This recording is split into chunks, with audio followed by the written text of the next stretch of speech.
just one more topic following up on his remarks yesterday. President Biden claims that he cold called a Pennsylvania hospital to ask the desk receiving nurse why it was taking so long for a good friend's wife to be seen. What happened next?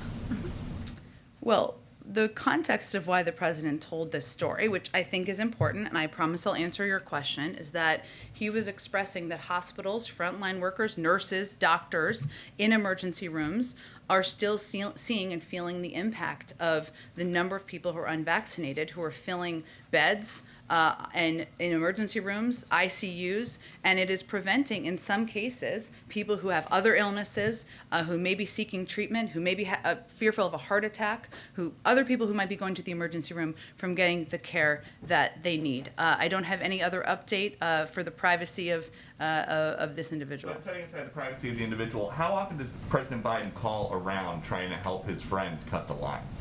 That certainly was not his intention. He was not trying to do that. He was checking in on a friend. And do you know if this particular hospital might have been having staffing shortages because they have a vaccine mandate and maybe some folks have had to leave because they didn't want to get vaccinated?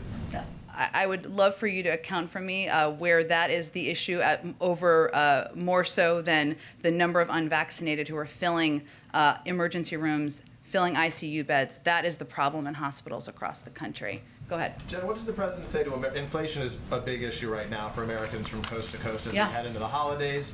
What does the president say to Americans right now who are worried about those rising costs? The president would say we take the commitment. He takes the commitment of lowering costs for the American people very seriously.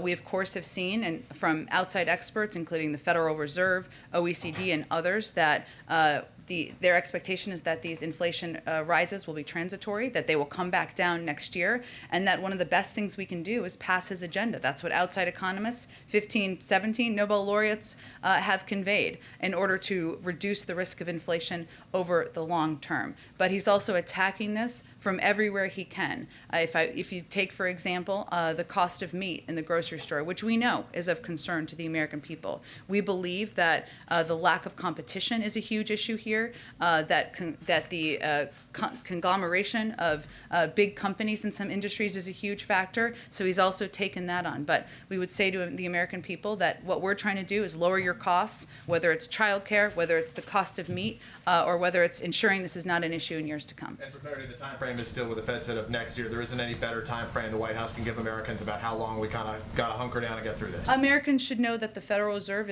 makes independent assessments. That's an important thing for history, and that continues to be their assessment.